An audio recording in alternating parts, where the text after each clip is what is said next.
Bugün toy günü çıkaling dans meydanına, yaşları tansı çağırıp dans edip beni. Bugün toy günü savursın ine adalara, arzudan dolu bulsun ine atanın yüzü.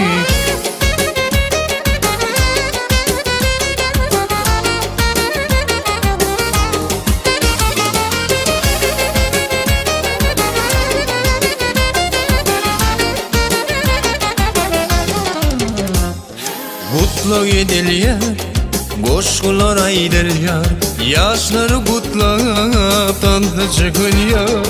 Dostlarım üşüp satlanıp dans edip, yaşları karşılap kutlu edilir.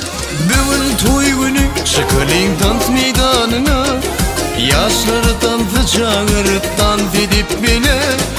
Bugün toy günü savursun ine atalara, arzudan dolu bolsun ine atanın yüzü.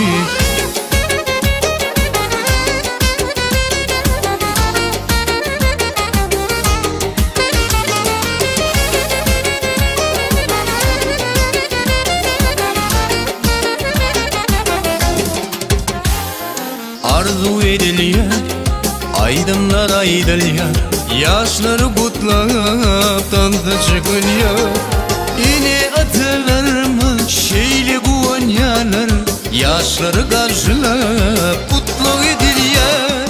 Bugün toy günü çıkaling dans meydanına, yaşları dansa çağırıp dans edip beni. Bugün toy günü savursun yine atalara,